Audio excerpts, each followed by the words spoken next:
Well, hello everybody. I am testing out this new piece of software once again that's hopefully letting me go live across a couple of my pages as well as LinkedIn and YouTube.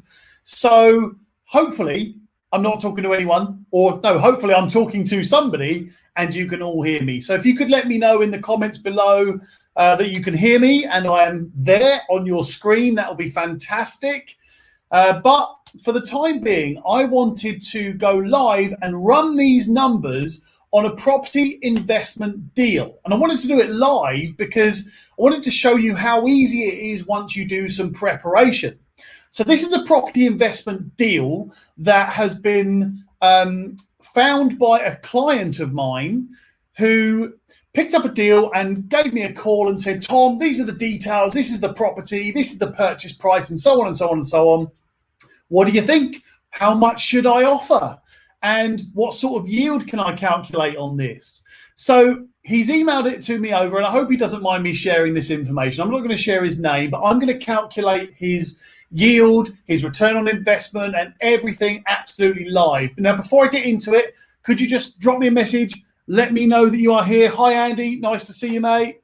Right, so let's get on with it. Now, first of all, this isn't in my area. This is in a different area.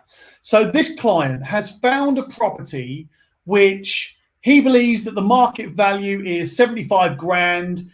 He wants to make an offer of somewhere around 55 grand, and he thinks it's going to take about 5 grand to refurbish this property. So he's then going to expect a rental income of something like £475 a month. And then once you've taken out your deductions, etc. Now he's calculated a pretty huge yield, and that's why I said I'm going to run the numbers for you, and I'll tell you how much to offer. I'll tell you what you need to pay and what your actual return on investment is. So I'm doing that live. So this could either go horribly wrong or it could go fantastically well. Fantastically well. So I'm going to get started with this, and I'm going to share my screen here. Could you just let me know that you can hear me? Just pop a little comment down there just to say, yes, Tom, I'm with you. How's it going? Or whatever you could say. I'll give you a couple of seconds to do that while I set up my screen here. Hopefully everyone can see this and also see me. I've seen a comment from Andy Newman. And right, just let me know you're with me, please. That'll be great. Right. Fantastic. Here we go. Right. And there are also, by the way, I'm just testing out this new software. I'm going across YouTube, Facebook, LinkedIn, my groups, my pages, and everywhere. Right. So I'm going to run this from the top. So I can't see you now. Now, the purchase price on this property is £55,000. Let's just assume he can get it for that price. Fingers crossed for him. Stamp duty auto calculates for me. Look at the size of that bloody calculation there. I love a spreadsheet, by the way. Legal costs normally around 1,200 quid, might be a bit less, but generally speaking, it's going to be up to about 1,200 quid. Now that will vary if you're buying a leasehold property or a freehold property, but this one's a freehold. Buying and auction fees, so add those in here, but in this case, there are none. Arrangement fee on purchase finance. Now, I happen to know that this customer or this client is buying this property as cash, so there are going to be no buying costs for purchasing. Then his refurbishment is going to cost him 5,000 quid. So therefore, how much cash does he need? He needs £62,850. And how much is his purchase value? Meaning, what is the total capital purchase amount that he is going to be using? 62,850 because he's doing it all in cash. Now, job done, sale value. That means once the job is all finished and the refurbishment is done, how much is that property going to be worth? Now, we all know that's 75,000 quid, so I'll put that in there. And then how much is that rent value once that job is done? Again, chuck in the 475 in there.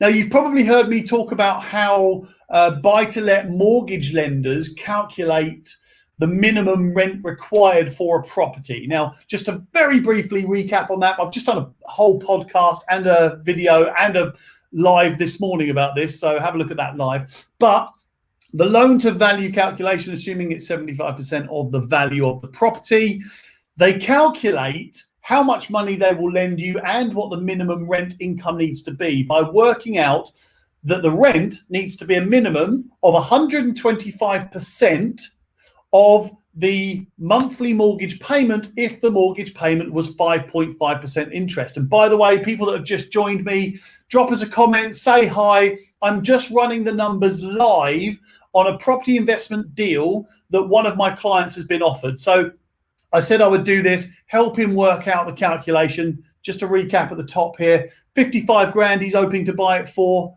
There's the stamp duty amount already pre-populated, legal and conveyancing costs about 1,200, and so on. So this is a deal that is on the table for this customer right now. Now I've left this all blank because he's buying this property as cash, but normally I would just put in what the arrangement fee, the broker fee, and so on is in there. And then the interest rate, it all calculates it all for me. So in this instance, the cash required is 62,850 because he's doing it all in cash. And that also equals the total purchase value. So carrying on, the job done sale value was 75,000. The rent value was £475. And this is how the mortgage lender will calculate the minimum rent required for this deal.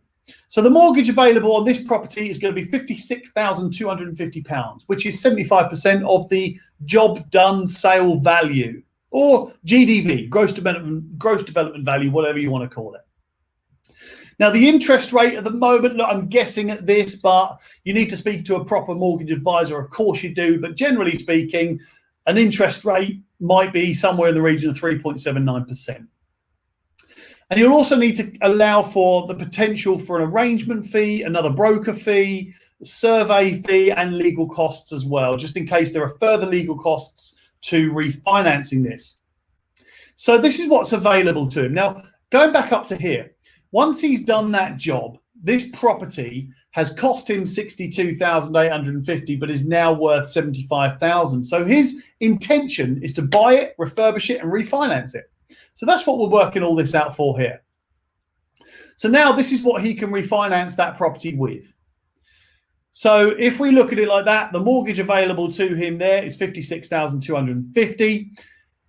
Once you've included all those fees, and by the way, you might not have to pay all those fees depending on the deal, but once you've paid all those fees, his total capital investment is going to be 64,250, but he's only going to pull out 56,250. So he's going to leave in there 8,000 quid in what I would call, normally if that's a positive figure, you'd call that refinance profit.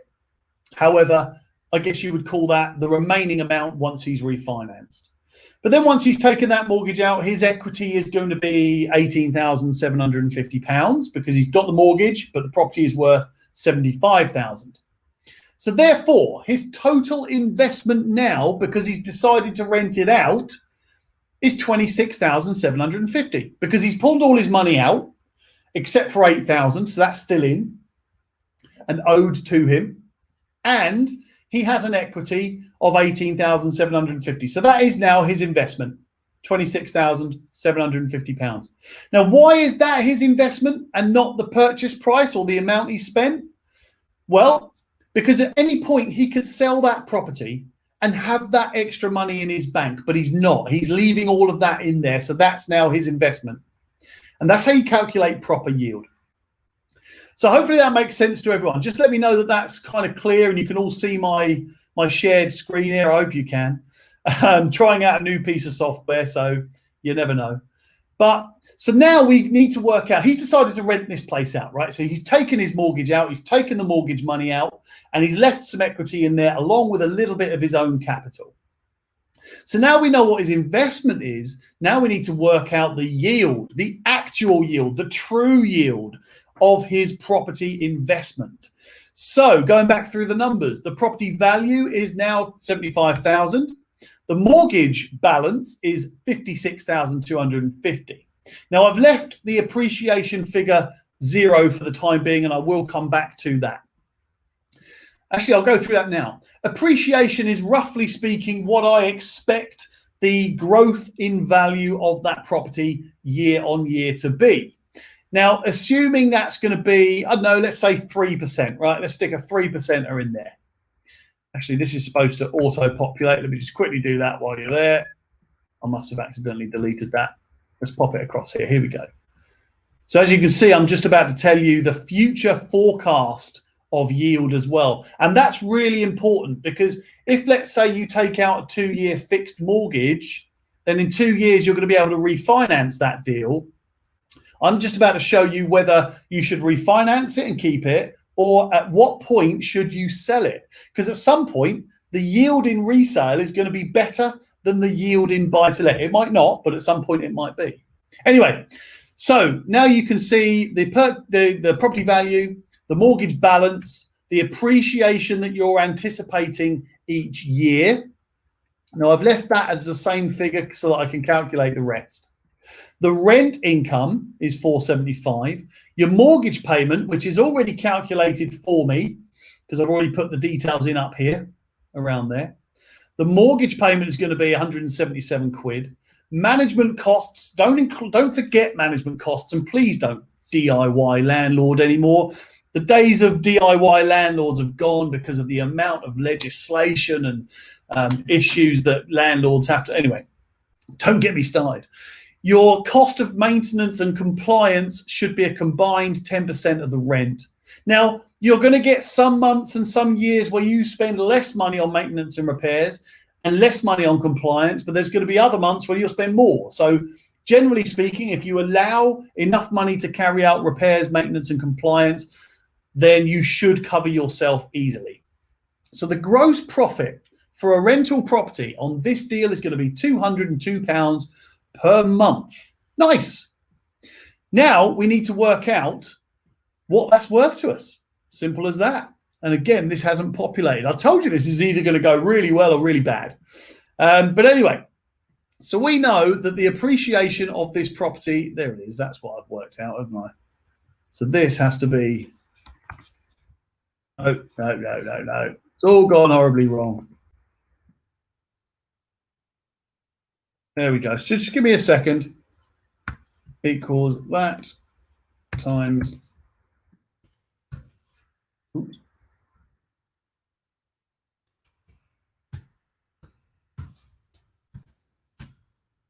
Oh, it's all gone wrong. All right. Anyway, I'll come back to that. But look, basically what we're working out now is that we know that the asset appreciation is going to grow. And the way we work that out is by the annual appreciation, which is 3%, divided by 3%, divided by, I'm going to try and do this now, 3% here, divided by 12 equals 3%. What's going on here? It's all gone wrong. Live as well. Perfect, isn't it? Anyway. So the way we're doing this here we go. The monthly appreciation that you're going to grow this property value by is £187.50 a month, which works out that over the course of a year, you're going to grow your property value by 3% per year, right? Actually, I've just realized it is calculated properly. I was just trying to mess with it. I don't know what's going on. Anyway, so you know that each year, roughly speaking, your property is going to go up in value by 3%. And on a monthly basis, that means your property value or the amount that you are growing your own asset by is £187 per month. Now, I've worked that out based on the valuation there, which obviously continues to increase, right? So our equity then continues to go up because obviously the property value goes up, but the mortgage balance does not. So the equity goes like this, and everything else stays the same. But then your capital investment, do you remember I said earlier on that he's going to leave £8,000 in there? Well, he has to get that back. So he's now going to be given back £202 a month against that cash that he's left in the property. So he'll keep that going. That will continue to reduce and reduce and reduce and reduce and reduce. And I've done this for 2 years because I like to get things paid back in 2 years. So actually, in 2 years' time, he'll still be owed £3,346. And his total investment will, of course, increase because his equity is going to go up nicely, hopefully. And what does that work out in yield? and I'll come on to the resale in a minute, but your rent yield on this particular property is going to be 9%, which is your net profit against your total investment. 9%, and now that is, of course, going to keep reducing. Of course it is, because actually your equity is going to grow, but your net profit isn't.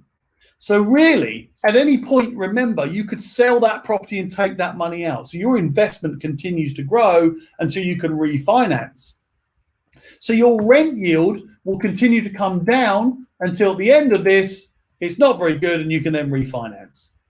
Your asset yield will also continue to diminish because, of course, your investment increases. So therefore, over the period of that 2 years, your total yield does come down. And then when you refinance and you pull a load of money back out of it, your yield goes back up. Nice. So what does all this mean for a resale? Look, this is a pretty hefty spreadsheet that I use, but I love a spreadsheet. What does this all mean for the resale? Now, first of all, remember that the capital investment, I'm going back to the purchase now. So the capital investment is going to be £64,250. That's the purchase price. It's all the legal costs. It's all the refurbishment costs and so on. Then the resale profit, if you sell this property for £75,000, it's going to be £10,750. Not a bad little profit for sticking in your pocket for not a lot of work. So therefore, your return on investment is going to be 16% or just over 16% because your capital investment was 64,000 and you're going to get 10 grand back, 16%. But that's not your true yield. Think about it. Yield is calculated on an annual basis. So therefore, if you did 2 of these deals, one took 6 months and the next one took 6 months, then actually you're getting double the yield because you could do that same deal again. So your annual yield is actually 33.46%. Now think about that for a minute, because you could do, if you calculate your yield based on how much profit you make from the investment only, then, but that investment takes 3 years to complete. Excuse me. That investment takes 3 years to complete, then actually you're not doing very well with your money because you could have used that £64,000 to do quicker deals, to make more money faster, to make more yield faster, right? So this is the way I calculate it. And that's how you should really calculate your true yield on a resale. You can do both. I like to work out both, so they both tick boxes. So if this is a good number here, the actual return on investment, i.e. what actual cash am I going to be putting in my pocket, then that's got to be a nice figure. And then if the true yield, i.e. the yield that you can achieve on an annual basis by doing these deals, is also a good figure, then you can go for that deal. But what does this mean to you? Well, first of all, if we're looking at it like this, then you need to know what sort of offers you need to make, right? You need to know how much to offer. Is it going to produce you a good income? And is it going to produce you a good yield? Now, I always go on yield because that tells me whether a property is good, bad, better than this property or not. It lets me tick a box to say, right, I have made a 20% yield on my money. And the most successful investors in the world go after yield. Because if you've got money, you need to make it work for you, right? You need to make it do as much as it can for you. So yes, you might have 100 grand in your bank and you might invest that in a property deal and you might get yourself 20 grand back. But if that takes you 3 years to do, or it takes you too long to do, then it's not really a good investment, is it? You could probably go and buy shares in something and get better yield than that. And I'll give you an example. If you, let's say, for example, your target is 15% per year on your money, and you do a deal and you get 15%, but it takes 3 years for that deal to get the cash back in your bank, then actually you've only made 5% a year. Make sense? And that's not that good. You could do better things with 5% because then you've got to take your tax off and it's just not a very good yield.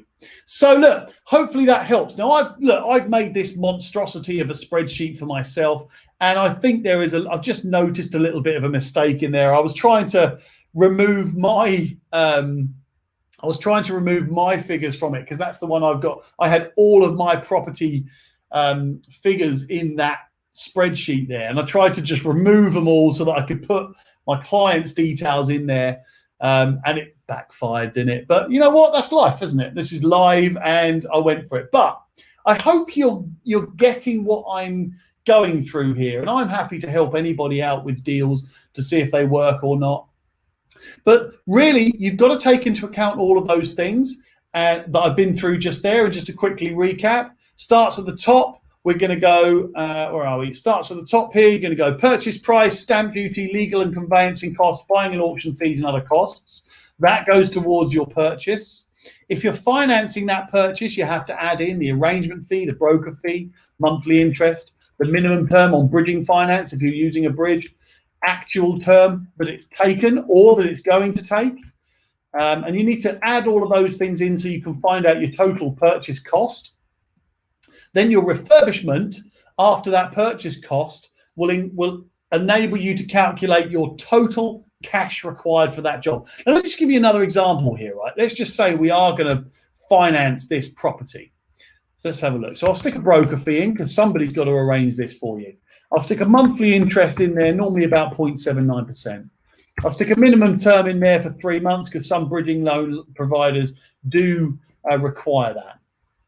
But let's say it takes me 6 months from completion to completion, meaning from when I completed on my purchase to when I completed on either reselling or refinancing. So therefore, the loan amount is going to be, here we go. Let's say the loan amount is going to be, I don't know, 52,000 quid. I'm just making this up here. So therefore, the cash that I need, that's all gone skew with again, isn't it? Okay, now. All right, I'll come back to that. But what I'm basically saying to you is you need to include all these figures in here so that you can calculate how much cash you actually need and when you need it, and then how much your total investment is after you've refinanced it. So I hope everybody has enjoyed watching me crash and burn, but that's life. I'm going to go back to this spreadsheet, and I'm going to do this as another video so that I can make sure it's not live. Holy shit. But here we go. This is my spreadsheet. I'm happy to share figures with everybody. I'm happy to let anybody know what yield is on any deals that they've found, but I'm going to go back to using my spreadsheet rather than trying to make one up for a live broadcast. So I hope that helps. I will speak to everybody later. And remember, be the best version of yourself you can be. And to be the best version of yourself at one thing, you've got to be the best version of yourself at everything. See you all later.